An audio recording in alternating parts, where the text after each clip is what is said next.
লকডাউনের খেলায় আমার ভাই আমাকে বিয়ের প্রস্তাব দিল।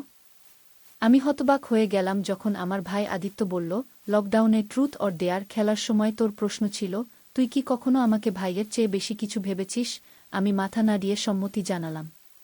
তুই আমার চোখে চোখ রেখে বললি, এবার আমার ডেয়ার শোনো। আমি অপেক্ষা করলাম। তুই ধীরে ধীরে বললি, আমাকে বিয়ের প্রস্তাব দে, ভাই নয়, স্বামী হিসেবে। আমি প্রস্তুত তোকে স্বামী হিসেবে পেতে, ছেলেদের বাবা হিসেবে পেতে। কোভিড লকডাউনের সময় আমরা ভাইবোন দুজনেই বাড়িতে আটকে ছিলাম। আমার বয়স ২৬, আদিত্যের ২৪। একদিন সন্ধ্যায় আমরা একটু বোর হয়ে ট্রুথ অর ডেয়ার খেলা শুরু করলাম। জোরে বৃষ্টি পড়ছিল, বিদ্যুৎ চলে গিয়েছিল। আমরা মোমবাতির আলো বসেছিলাম। আমি আদিত্যকে জিজ্ঞেস করেছিলাম, ট্রুথ না ডেয়ার? সে বলেছিল, ট্রুথ। আমি তাকে জিজ্ঞেস করেছিলাম, তুই কি কখনো আমাকে ভাইয়ের চেয়ে বেশি কিছু ভেবেছিস? আমি এটা একটা মজার প্রশ্ন হিসেবে করেছিলাম, ভাবিনি সে হ্যাঁ বলবে। সে হ্যাঁ বলে মাথা নাড়াল। আমি অবাক হয়ে গেলাম। এবার আমার পালা, আমি বললাম। আমি ডেয়ার নিচ্ছি। আমি আসলে বলতে চেয়েছিলাম আদিত্য আমাকে কনফেশন করবে যে সে মজা করছিল, ট্রুথে মিথ্যা বলেছিল। কিন্তু আদিত্য আমার কথা ভুল বুঝে চারপাশ দেখে নিয়ে হঠাৎ হাঁটু গেড়ে বসে পড়ল। অঞ্জলি, আমি তোকে ভালোবাসি, সে বলল। আমি জানি আমরা ভাইবোন, কিন্তু আমার অনুভূতি আর লুকাতে পারছি না। আমি তোকে আমার স্ত্রী হিসেবে পেতে চাই। আদিত্য, আমি চিৎকার করে উঠলাম। তুই কি পাগল হয়ে গেছিস? আমি তোর বোন। তুই এরকম কথা কিভাবে বলতে পারিস? এই গল্পটি সম্পূর্ণ শুনলে আপনাদের পানি অটোমেটিক বের হয়ে যাবে, সো যত দ্রুত সম্ভব হাতের কাছে টিস্যু নিয়ে বসে পড়ো। বিছানার চাদর যেন নষ্ট না হয় সেটা সম্পূর্ণ খেয়াল রাখার অনুরোধ জানিয়ে গল্পটি এখন শুরু করব। তার আগে সর্বশেষ অনুরোধ, দয়া করে এমন পানি বের করার গল্প নিয়মিত শুনতে আমাদের চ্যানেলটি সকলেই সাবস্ক্রাইব করুন। ধন্যবাদ। হ্যালো বন্ধুরা, আমার নাম শ্রাবন্তী রায়। আমার বয়স ৪২ বছর। আমার স্বামীর নাম অনিন্দ রায়, বয়স ৪৫ বছর। আমাদের ২ সন্তান, অর্ণব আর দীপা। অর্ণব ১৯ বছর বয়সী, কলেজে পড়ে। দীপা ১২ বছর বয়সী, স্কুলে যায়। আমি শুরু করছি। আমার জীবনে ঘটে যাওয়া একটা অদ্ভুত ঘটনার কথা বলতে চাই। সবকিছু শুরু হয়েছিল গত বছর, যখন আমরা পুরনো বাড়ি থেকে নতুন একটা বাড়িতে উঠেছিলাম। শহরের একদম প্রান্তে মায়াপুর নামের একটা ছোট গ্রামে আমরা একটা পুরনো বাড়ি কিনেছিলাম। এটা ছিল একটা বিশাল বাড়ি, প্রায় ১০০ বছরের পুরনো। আমার স্বামী অনিন্দ এটা খুব কম দামে পেয়েছিল। বাড়িটা বিক্রি করার জন্য উন্মুখ ছিল ওর মালিক, যদিও কেন তা ঠিক বলেননি। শুধু বলেছিলেন যে বাড়িটা দেখাশোনা করা তার পক্ষে আর সম্ভব না। তিনি বৃদ্ধ হয়ে গিয়েছিলেন, আর তার ছেলেমেয়েরা সবাই বিদেশে থাকত। যেদিন আমরা প্রথম ওই বাড়িতে গেলাম সেদিনটা আমি কখনো ভুলব না। বাড়িটা বড় ছিল, দোতলা, সাদা রঙের। গেটে ঢুকে একটা বিশাল উঠোন পেরিয়ে একটা পুরনো অথচ সুন্দর সিঁড়ি উঠে গেছে বারান্দা পর্যন্ত। বারান্দা থেকে একটা বড় দরজা, ভেতরে ঢুকলেই একটা বড় হল, আর হল থেকে বিভিন্ন ঘর। আমার স্বামী অনিন্দ রায় একজন সফল ব্যবসায়ী, কিন্তু তিনি সব সময় কাজে ব্যস্ত থাকেন। বাড়ি কেনার সিদ্ধান্তটাও আসলে আমারই ছিল। আমি বাড়িটা দেখে এতটাই মুগ্ধ হয়েছিলাম যে অনিন্দকে একবার দেখাতে নিয়ে এসেছিলাম। তিনি দেখেই পছন্দ করেছিলেন। আমি ধারণাও করিনি যে এত তাড়াতাড়ি উনি রাজি হয়ে যাবেন। আমাদের প্রথম রাতেই কিছু অদ্ভুত ঘটনা ঘটতে শুরু করল। রাত প্রায় ২টোর সময় আমি একটা শব্দে ঘুম থেকে জেগে উঠলাম। কে যেন সিঁড়ি দিয়ে উঠছিল। আমি অনিন্দকে জাগাতে গেলাম, কিন্তু তিনি এমন গভীর ঘুমে ছিলেন যে জাগলেন না। আমি ধীরে ধীরে দরজার কাছে গিয়ে কান পাতলাম। শব্দটা একদম পরিষ্কার। কেউ একজন সিঁড়ি দিয়ে উঠছিল। আমার মনে হলো অর্ণব বা দীপা হবে। হয়তো ওরা পানি খেতে নেমেছিল। আমি দরজা খুলে বাইরে তাকালাম। কিন্তু সেখানে কেউ ছিল না। এমনকি কোনো আলোও জ্বলছিল না। আমি অবাক হয়ে আবার দরজা বন্ধ করে ফিরে এলাম। এর পরের দিন সকালে আমি এ ব্যাপারে অনিন্দকে জিজ্ঞেস করলাম। কিন্তু উনি ব্যস্ত ছিলেন। শুধু একটা ঘুমকি বলে ফোনে কথা বলতে থাকলেন। অর্ণব আর দীপাকে জিজ্ঞেস করলাম, তারাও বলল রাতে ওরা কোথাও যায়নি। দ্বিতীয় রাতেও একই ঘটনা। এবার আরও জোরে শব্দ। শুধু সিঁড়ি নয়, এবার মনে হচ্ছিল যেন কেউ হোল ঘরে হাঁটাচলা করছে। আমি আবার অনিন্দকে জাগানোর চেষ্টা করলাম, কিন্তু ব্যর্থ। উনি কিছুতেই জাগছিলেন না। আমি এবার ভয় পেয়ে দরজা খুললাম না, শুধু কান পেতে শুনলাম। শব্দ কিছুক্ষণ শোনার পর আবার সব চুপচাপ হয়ে গেল। তৃতীয় দিন সকালে আমি অনিন্দকে সব খুলে বললাম। আমার কথা শুনে উনি হাসলেন, বললেন, তোমার ভয় পেয়েছ? পুরনো বাড়ি তো, কাঠের দরজা জানালা, বাতাসে নড়ে, তাই শব্দ হয়। আর তুমি সবে এখানে এসেছ, মন এখনও অভ্যস্ত হয়নি, তাই অচেনা শব্দে তোমার ঘুম ভেঙে যাচ্ছে গি। আমি বললাম, কিন্তু আমি শুনেছি কেউ সিঁড়ি দিয়ে উঠছিল গু। উনি আবার হাসলেন, শ্রাবন্তী, তুমি বড্ড বেশি ভূতের গল্প পড়ো। এসব কিছু না। চলো আজ রাতে দেখব। সেদিন রাতে অনিন্দ আর আমি দুজনেই অপেক্ষা করলাম, কিন্তু কোনো শব্দ হলো না। আমি ভাবলাম, হ্যাঁ, হয়তো আমি সত্যি ভয় পেয়েছিলাম। অনিন্দ বললেন, দেখলে, কিছু না, তোমার মনের ভুল গু। চতুর্থ রাতে অনিন্দ আবার তার কাজে ব্যস্ত ছিলেন। অনেক রাত পর্যন্ত ল্যাপটপে কাজ করে শুতে এলেন। আমি ইতিমধ্যে ঘুমিয়ে পড়েছিলাম। মাঝরাতে হঠাৎ করে আমার ঘুম ভাঙল। আমি চোখ খুলে দেখি অনিন্দ আমার পাশে নেই। আমি উঠে বসলাম। ঘড়ির দিকে তাকালাম, রাত ৩টে। আমি ধীরে ধীরে দরজার কাছে গেলাম। দরজা একটু ফাঁক করে তাকালাম। আর তখনই আমি দেখলাম কেউ একজন সিঁড়ি দিয়ে উঠছিল। একটি ছায়ামূর্তি ধীরে ধীরে একটা একটা করে সিঁড়ি বেয়ে উঠছিল। আমি চোখ বড় বড় করে তাকিয়ে রইলাম। আমি প্রথমে ভাবলাম অনিন্দ হবে, কিন্তু না। মূর্তিটা অনেক লম্বা, অনিন্দর থেকেও লম্বা। আমার হৃৎপিণ্ড জোরে কাঁপতে লাগল। আমি দরজা বন্ধ করে ফেললাম আর দৌড়ে গিয়ে বিছানায় শুয়ে পড়লাম। কাঁথা দিয়ে গা থেকে মাথা পর্যন্ত ঢেকে ফেললাম। আমার সারা শরীর কাঁপছিল। কিছুক্ষণ পর আমি শুনলাম হোলঘরে পায়ের শব্দ। কেউ হাঁটছিল ধীরে ধীরে। শব্দটা আমাদের ঘরের দরজার কাছে এসে থামল। আমি মৃত্যুর মতো চুপ করে শুয়ে রইলাম। কয়েক মিনিট, যা আমার কাছে যেন কয়েক ঘন্টা মনে হচ্ছিল, তারপর শব্দটা আবার দূরে চলে গেল। সারা রাত আমি জাগলাম। অনিন্দ ফিরে এলেন প্রায় সকাল ৫টার দিকে। আমি তাকে জিজ্ঞেস করলাম, তুমি কোথায় ছিলে এতক্ষণ? উনি বললেন, বনিতা অসুস্থ, হাসপাতালে নিয়ে গিয়েছিলাম গ। বনিতা অনিন্দর সহকর্মী, তার অফিসে কাজ করে। কিন্তু তুমি আমাকে একবারও বললে না। আমাকে জাগালে না কেন? উনি মুখ গোমড়া করে বললেন, তুমি গভীর ঘুমে ছিলে, জাগাতে চাইনি।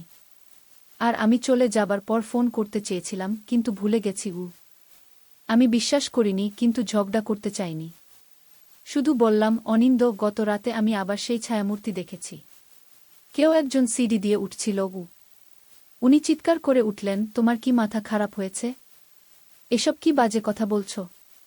ভূতটুত কিছু নেই। তোমার মাথার ভেতর সব। উনি যে ভাবে চিৎকার করলেন, আমি অবাক হয়ে গেলাম। অনিন্দ কখনো এভাবে কথা বলতেন না আমার সাথে। আমি বুঝতে পারছিলাম না কেন উনি এমন ব্যবহার করছেন। ওই দিন সন্ধ্যায় আমি আমার ছেলে অর্ণবকে সব বললাম। অর্ণব অবিশ্বাস করেনি আমার কথা। বরং বলল, মা, আমারও কিছু অদ্ভুত জিনিস চোখে পড়েছে। আমি দেখেছি মাঝে মাঝে আয়নায় অন্য কারো প্রতিবিম্ব দেখা যায়। একদিন আমি বাথরুমে ছিলাম, আর আয়নায় দেখলাম একটা মহিলা আমার দিকে তাকিয়ে আছে। আমি চমকে উঠে পেছনে তাকালাম, কিন্তু কেউ ছিল না গি। আমি অবাক হয়ে গেলাম। তুই আমাকে আগে বলিসনি কেন? বাবা বলেছে এসব আমার মনের ভুল। বাড়ি নতুন, তাই এরকম মনে হচ্ছে গি। আমি দীপাকে ডাকলাম, জিজ্ঞেস করলাম, দীপা, তুইও কি কোনো অদ্ভুত জিনিস দেখেছিস এই বাড়িতে? দীপা চুপ করে রইল। তারপর আস্তে আস্তে বলল, মা, আমি সেই মহিলাকে দেখেছি। তিনি আমার ঘরে আসেন, আমার মাথায় হাত বুলিয়ে দেন গু। আমার শরীরে কাঁটা দিয়ে উঠল। কি বলছিস তুই? সে কে? কেমন দেখতে? খুব সুন্দর, লম্বা চুল, সাদা শাড়ি পরা। তিনি আমাকে ভয় দেখান না, মা। তিনি বলেন, আমার নাম অমিতা গু। আমি দীপাকে জড়িয়ে ধরলাম। তার সারা শরীর ঠান্ডা। তুই ভয় পাস না? প্রথমে পেয়েছিলাম, কিন্তু তিনি তো কিছু করেন না। শুধু কথা বলেন। কি কথা বলেন? তিনি বলেন, তোমাকে সাবধান থাকতে। তিনি বলেন, অনেক বছর আগে তিনি এই বাড়িতে থাকতেন। তারপর তিনি অদৃশ্য হয়ে গেছেন। তিনি বলেন, এই বাড়িতে একটা রহস্য আছে গি। আমি আর অর্ণব দুজনেই অবাক হয়ে দীপার দিকে তাকিয়ে রইলাম। দীপা এমন একটা মেয়ে যে কখনো মিথ্যে বলে না। সে যা বলছে তা সত্যি। পরের দিন আমি এক কাজে বাইরে গেলাম। ফেরার পথে বাড়ির আগের মালিকের বাড়ি দিয়ে আসছিলাম। হঠাৎ তাকে দেখতে পেলাম। তিনি বাগানে কাজ করছিলেন। আমি গাড়ি থামালাম, নেমে এলাম। নমস্কার, আমি বললাম। তিনি তাকালেন। আরে আপনি কেমন আছেন? নতুন বাড়িতে উঠে গেছেন তো? হ্যাঁ, গত সপ্তাহেই। বাড়িটা খুব সুন্দর গু। হ্যাঁ, সুন্দর তো বটেই। এত বছর থেকেছি সেখানে আমি ধীরে ধীরে জিজ্ঞেস করলাম, আচ্ছা, বাড়িটা সম্পর্কে কিছু কিছু অদ্ভুত ঘটনা কি আপনি কখনো দেখেছেন? তিনি চমকে উঠলেন। কেন? কি হয়েছে? তার মুখের রং পাল্টে গেল। আমি ভাবলাম বলা উচিত কিনা, কিন্তু আমি বেশ সংকটে ছিলাম। বললাম, আসলে আমি কিছু অদ্ভুত জিনিস দেখছি সেখানে। মাঝরাতে কারো পায়ের শব্দ, ছায়ামূর্তিগু। তিনি আমার দিকে অদ্ভুত দৃষ্টিতে তাকালেন। আপনি অমিতাকে দেখেছেন? আমি অবাক হয়ে গেলাম। আপনি জানেন তার কথা? তিনি আমাকে তার ঘরে নিয়ে গেলেন। একটা পুরনো ফটোবই বের করলেন। একটা পাতা খুলে দেখালেন। এই দেখুন, অমিতা, আমার ঠাকুরমা। এই বাড়িটা তারই ছিল গো। আমি ছবিটা দেখলাম। দীপা যেমন বলেছিল ঠিক তেমনি। লম্বা চুল, সুন্দর মুখ, সাদা শাড়ি। আমি কাপা গলায় জিজ্ঞেস করলাম, উনি কি বেঁচে নেই? তিনি মাথা নাড়লেন। না, অনেক বছর আগে তিনি মারা গেছেন। আমার বাবার জন্মের আগেই। কি? কিভাবে? কেউ জানে না। একদিন সকালে তাকে মৃত অবস্থায় পাওয়া গেল। ডাক্তার বলেছিল হার্ট অ্যাটাক। কিন্তু আমার বাবা বলতেন তাকে হত্যা করা হয়েছিল। আমি চমকে উঠলাম। হত্যা? হ্যাঁ, আমার ঠাকুরদা খুব ধনী ছিলেন। তার অনেক সম্পত্তি ছিল। কিন্তু তার মৃত্যুর পর সব সম্পত্তির মালিকানা অমিতার হাতে চলে যায়। অমিতার এক দেবর ছিল, রঞ্জন। সে চাইত অমিতাকে বিয়ে করতে, কিন্তু অমিতা রাজি হননি। রঞ্জন খুব রাগী ছিল, সে ধমকি দিয়েছিল অমিতাকে। এক রাতে অমিতা মারা গেলেন, আর পরের দিনই রঞ্জন বাড়ির দখল নিল গো। তাহলে তাহলে আপনি রঞ্জনের সন্তান? বৃদ্ধ লোকটি আবার মাথা নাড়লেন। না, আমি অমিতার দেবরের ছেলে নই। আমি অমিতার ছেলে গু। আমি হতবাক হয়ে গেলাম। কিন্তু আপনি তো বললেন অমিতার মৃত্যুর পর রঞ্জন বাড়ির দখল নিয়েছিল ঠিকই, কিন্তু অমিতার একটি ছেলে ছিল, সুমন্ত। আমি সেই সুমন্ত। আমার মাথা ঘুরতে শুরু করল। কিন্তু সেটা কেমন করে সম্ভব? তাহলে আপনি আমার বয়স 100 বছরের বেশি। তিনি হাসলেন। আমি জানি, অবিশ্বাস্য, কিন্তু এটাই সত্য। আমার অনেক আগেই মারা যাওয়ার কথা। কিন্তু আমি মরতে পারছি না। আমার মা, তিনি আমাকে রক্ষা করছেন। আমি এখন পুরোপুরি বিভ্রান্ত হয়ে গেলাম। আপনি কি বলতে চাইছেন? আমার মা অমিতা মারা যাননি। তিনি আছেন সেই বাড়িতে।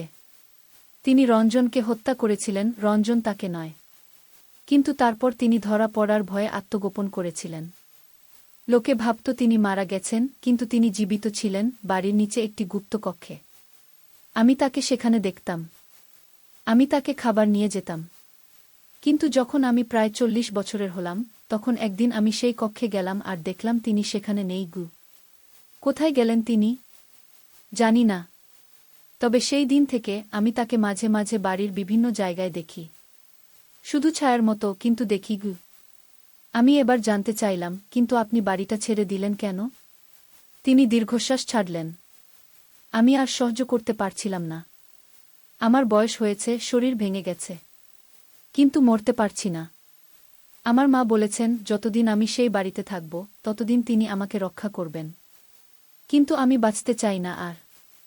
আমি ক্লান্ত। তাই আমি বাড়ি ছেড়ে এখানে চলে এলাম। এবার আমি স্বাভাবিকভাবে মরতে পারব। আমি তখন ভাবছিলাম, আমি স্বপ্ন দেখছি নাকি? এসব কিভাবে সম্ভব? কিন্তু আমাদের কি হবে? আমরা তো সেই বাড়িতে থাকছি। সুমন্ত আমার দিকে গভীর দৃষ্টিতে তাকালেন। আমার মা কারো ক্ষতি করবেন না। তবে উনি কাউকে না কাউকে বেছে নেবেন। বেছে নেবেন? কি জন্য? তিনি যাকে ভালোবাসবেন তাকে রক্ষা করবেন। আমার মনে হয় তিনি আপনার মেয়েকে বেছে নিয়েছেন। আপনার মেয়ের নাম কি দীপা? আমি অবাক হয়ে গেলাম। হ্যাঁ, কিন্তু আপনি জানলেন কি করে? তিনি আমাকে স্বপ্নে বলেছেন। তিনি বলেছেন একটি মেয়ে আছে যাকে তিনি পছন্দ করেছেন। আমি এবার ভয় পেয়ে গেলাম। আমার মেয়ের কি কোনো ক্ষতি হবে? না, বরং তিনি আপনার মেয়েকে রক্ষা করবেন। কিন্তু আপনার স্বামী, তিনি কি এই বাড়ি সম্পর্কে সবকিছু জানেন? আমি মাথা নাড়লাম। না, আমি তাকে এসব বলিনি। শুধু বাড়িতে অদ্ভুত শব্দ হয় এটুকু বলেছি। সুমন্ত গম্ভীরভাবে বললেন, আপনার স্বামী সাবধানে থাকুক। আমার মা যারা এই বাড়ি সম্পর্কে সত্য জানে তাদের প্রতি খুব কঠোর হতে পারেন। আমি এবার সত্যিই ভয় পেয়ে গেলাম। বাড়ি ফিরে যখন দরজা খুললাম দেখলাম অনিন্দ দাঁড়িয়ে আছেন। কোথায় ছিলে এতক্ষণ? উনি জিজ্ঞেস করলেন, কণ্ঠে রাগের সুর। আমি সত্যি কথা বলার সাহস পেলাম না। বাজারে গিয়েছিলাম, তারপর বন্ধুর বাড়ি। কোনো বন্ধু? উনি আমার চোখের দিকে তাকালেন। মিতা, কলেজের বন্ধু। মিথ্যে কথা। তিনি হঠাৎ চিৎকার করে উঠলেন। তুমি আগের মালিকের বাড়িতে গিয়েছিলে। আমি তোমাকে দেখেছি। আমি অবাক হয়ে গেলাম। তুমি আমাকে ফলো করেছিলে? হ্যাঁ, কারণ আমি তোমাকে বিশ্বাস করি না। তুমি আমাকে ধোঁকা দিচ্ছ। কি বলছো তুমি? আমি কিভাবে তোমাকে ধোঁকা দিচ্ছি? এই বাড়ি নিয়ে। তুমি জানো এই বাড়িতে কি আছে? তুমি জানো এটার মূল্য কত? তুমি জানো? আমি কিছুই জানি না, আমি চিৎকার করে উঠলাম। আমি শুধু জানি এই বাড়িতে কিছু অদ্ভুত ঘটনা ঘটে, আর আমি জানতে চেয়েছিলাম কেন। আর তিনি তোমাকে বলেছেন? অনিন্দ একটু শান্ত হলেন। কে? সুমন্ত? হ্যাঁ, সেই বুড়ো লোকটা। তিনি আমাকে বলেছেন তার মা অমিতা মারা যাননি, তিনি এখনও এই বাড়িতে আছেন। তিনি একটি ভূত। অনিন্দ হাসলেন, একটা অদ্ভুত হাসি। ভূত? তুমি এত বোকা? তুমি এরকম গল্প বিশ্বাস করো? আমি যা দেখেছি, যা শুনেছি, তারপরে আমি বিশ্বাস করতে বাধ্য। আমি তোমাকে দেখাচ্ছি আসল সত্য, অনিন্দ বললেন। চলো আমার সাথে। তিনি আমাকে টেনে নিয়ে গেলেন বাড়ির পেছনের দিকে, বাগানের শেষ প্রান্তে। সেখানে একটা পুরনো গাছ ছিল। আমি জানি এখানে কি আছে, তিনি বললেন। আমি জানি এই বাড়ির মূল্য কত। আমি বুঝতে পারছিলাম না উনি কি বলছেন। কি আছে এখানে? গুপ্তধন। অমিতার স্বামী গুপ্তধন লুকিয়ে রেখেছিলেন এখানে। হিরে, মণি, মুক্তা, সোনা, কোটি টাকার সম্পদ। তুমি জানলে কিভাবে? আমি খুঁজে বের করেছি। আমি বহু বছর ধরে অনুসন্ধান করছি এরকম বাড়ি। আমি জানতাম এই ধনের কথা, আমি শুধু জানতাম না কোথায় আছে। তারপর অনেক খোঁজাখুঁজির পর বের করলাম এই বাড়িতে আছে। আমি বাড়ি কিনলাম, আর এখন আমি খুঁজছি। আমি অবাক হয়ে তার দিকে তাকালাম। আমি বিশ্বাস করতে পারছিলাম না আমার স্বামী একটা সম্পদের সন্ধানে এই বাড়ি কিনেছেন, আর আমাকে কিছুই বলেননি। আর সুমন্ত জানে? আমি জিজ্ঞেস করলাম। হ্যাঁ, সে জানে। কিন্তু সে কখনই সেই ধন পায়নি। সে খুঁজেছে কিন্তু পায়নি। আর সেই ধন এখন আমার হবে। আর অমিতা? যদি সে সত্যিই থাকে? অনিন্দ আবার হাসলেন। সে ভূত নয়, শ্রাবন্তী। সে খুব সম্ভবত এখনও বেঁচে আছে, এই বাড়ির কোথাও লুকিয়ে আছে। আর তাই আমাদের সাবধান থাকতে হবে। সেদিন রাতে আমি যখন শুতে গেলাম, অনিন্দ বললেন তিনি দেরি করে আসবেন। তিনি কাজে যাচ্ছেন। মাঝরাতে হঠাৎ আমার ঘুম ভাঙল। আমি দেখলাম আমার ঘরের দরজা খোলা, আর একটি মহিলা আমার সামনে দাঁড়িয়ে। তিনি ঠিক সেই রকমই দেখতে যেমনটা আমি ছবিতে দেখেছিলাম, অমিতা। আমি চিৎকার করে উঠতে যাচ্ছিলাম, কিন্তু তিনি হাত তুলে আমাকে থামিয়ে দিলেন। ভয় পাবেন না, তিনি আস্তে আস্তে বললেন। আমি আপনার ক্ষতি করব না। আপনি কে? আমি কাঁপা গলায় জিজ্ঞেস করলাম। আমি অমিতা। আমি জানি আপনি আমার সম্পর্কে শুনেছেন। আপনি আপনি সত্যিই একজন ভূত? তিনি হাসলেন। না, আমি ভূত নই। আমি বেঁচে আছি, এই বাড়িতেই থাকি, গুপ্ত কক্ষে। কিন্তু আপনার বয়স? আমি এখন 130 বছরের। হ্যাঁ, অস্বাভাবিক। কিন্তু আমি আমার জন্মের পর থেকে একটি অদ্ভুত শক্তি পেয়েছি। আমি ইচ্ছে করলে চিরকাল বেঁচে থাকতে পারি। আমি যাকে চাই তাকেও এই শক্তি দিতে পারি। আমি বিশ্বাস করতে পারছিলাম না। কিন্তু তিনি সামনে দাঁড়িয়েছিলেন, আমার সাথে কথা বলছিলেন। আমার স্বামী। তিনি বলছেন আপনার স্বামী গুপ্তধন লুকিয়ে রেখেছিলেন এই বাড়িতে। অমিতা আবার হাসলেন। গুপ্তধন? না, এখানে কোনো হীরেমুক্তা নেই। আছে শুধু জীবনর্স। জীবনর্স? হ্যাঁ, একটি বিশেষ জলের প্রস্রবণ যেটা এই বাড়ির নিচে আছে। যে এই জল পান করে সে চিরকাল বেঁচে থাকতে পারে। আমার স্বামী এটি আবিষ্কার করেছিলেন আর তিনি এটা আমাকে দিয়েছিলেন। আমার দেবর রঞ্জন যখন এটা জানতে পারে সে আমাকে বিয়ে করতে চায় যাতে এই শক্তি সেও পায়। আমি অস্বীকার করি তাই সে আমাকে হত্যা করতে চায়। কিন্তু আমি তাকে আগেই হত্যা করি আর তারপর নিজে লুকিয়ে যাই। আমার মাথা ঘুরছিল। এসব অবিশ্বাস্য ঘটনা। কিন্তু আমি জিজ্ঞেস করলাম, আপনি আমাকে এসব কেন বলছেন? কারণ আপনার স্বামী বিপদে আছেন। তিনি সেই প্রস্রবণের খোঁজ করছেন। তিনি কাল রাতে পুরনো কুজোর কাছে গিয়েছিলেন। আমি তাকে দেখেছি। সেখানে গেলে তিনি মারা যাবেন। আমি চমকে উঠলাম। কেন? কারণ সেখানে আমি একটি জাল পেতে রেখেছি। যে কেউ সেখানে যাবে সে সেই জালে আটকা পড়বে। আমি চাই না কেউ সেই প্রস্রবণের খোঁজ পায়। যে পায় সে আমাকে হত্যা করতে চাইবে জীবনস নিজের জন্য নিতে। আমি উঠে দাঁড়ালাম। আমাকে যেতে হবে, আমাকে অনিন্দকে বাঁচাতে হবে। না, আপনি যাবেন না। অমিতা আমার হাত ধরলেন। তিনি আপনার ক্ষতি করবেন। তিনি আপনাকে ভালোবাসেন না। তিনি শুধু সেই প্রস্রবণের খোঁজে এসেছেন। আমি বিশ্বাস করতে পারছিলাম না। না, তিনি আমাকে ভালোবাসেন। তিনি আমার স্বামী। আপনি নিজেই তাকে জিজ্ঞেস করুন। তাকে জিজ্ঞেস করুন সে কেন এই বাড়ি কিনেছে। কেন সে সারাক্ষণ কাজে ব্যস্ত থাকে, কেন সে আপনাকে এড়িয়ে চলে। আমি মাথা নেড়ে বললাম, আমি তাকে বাঁচাবো। যদিও তিনি আমাকে ভালোবাসেন না, তবুও তিনি আমার স্বামী। অমিতা সম্মতি জানালেন। ঠিক আছে, কিন্তু সাবধানে। আমি আপনাকে একটি জিনিস দিচ্ছি। তিনি একটি ছোট ফিতে বের করলেন। এটা পড়ুন, এটা আপনাকে রক্ষা করবে। আমি ফিতেটা নিলাম, পড়লাম। তারপর আমি দৌড়ে বাড়ির পেছনে গেলাম যেখানে পুরনো কুজোটা ছিল। ওই কুজোর কথা আমি জানতাম না, আগে কখনো দেখিনি। কুজোটা ঘন ঝোপঝাড়ের মধ্যে লুকানো ছিল। আমি ঝোপঝাড় ঠেলে ভেতরে ঢুকলাম। সেখানে আমি অনিন্দকে দেখলাম। তিনি মাটিতে শুয়েছিলেন, তার পা একটা জালে আটকা পড়েছিল আর তিনি চিৎকার করছিলেন। অনিন্দ! আমি চিৎকার করে উঠলাম। আমি দৌড়ে গেলাম তার কাছে। তিনি আমাকে দেখে আশ্চর্য হয়ে গেলেন। শ্রাবন্তী, তুমি এখানে কি করছো? আমি তোমাকে বাঁচাতে এসেছি, আমি বললাম। কিভাবে জানলে আমি এখানে আছি? আমি সত্যি কথা বললাম। অমিতা আমাকে বলেছেন। অনিন্দ চিৎকার করে উঠলেন। তাহলে সে সত্যিই আছে। আমি ভেবেছিলাম গল্প। আমি তার পা থেকে জাল ছাড়াতে চেষ্টা করছিলাম। জালটা অদ্ভুত রকমের, ধাতব কোনো জিনিস দিয়ে তৈরি, কিন্তু ধাতব নয়। এটা কাটা যাচ্ছিল না। কোথায় সে? অনিন্দ জিজ্ঞেস করলেন। কে? অমিতা। তিনি বাড়িতে। আমাকে তার কাছে নিয়ে চলো। আমাকে তার সাথে কথা বলতে হবে। আমি জালটা কাটতে পারছিলাম না। কিভাবে? এটা কাটা যাচ্ছে না। এটা কাটা যাবে না শ্রাবন্তী, একটি কণ্ঠস্বর শোনা গেল পেছন থেকে। আমি ঘুরে দেখলাম অমিতা। আপনি? অনিন্দ চিৎকার করে উঠলেন। আপনি সত্যিই বেঁচে আছেন? হ্যাঁ, অমিতা বললেন। আর আপনি আমার প্রস্রবণের সন্ধান করছেন। আপনি জানতে পেরেছেন এর কথা, তাই না? হ্যাঁ, আমি 1000 বছরের গুপ্ত লিপি থেকে জেনেছি। এমন একটি প্রস্রবণের কথা যেটা মানুষকে অমরত্ব দেয়া। আমি বিশ্বাস করিনি, কিন্তু যখন এই বাড়ির আগের মালিকের বয়স দেখলাম, অর্থাৎ সুমন্তের, আমি বুঝলাম এটা সত্যি। আর আপনি সেই জন্যই এই বাড়ি কিনেছেন?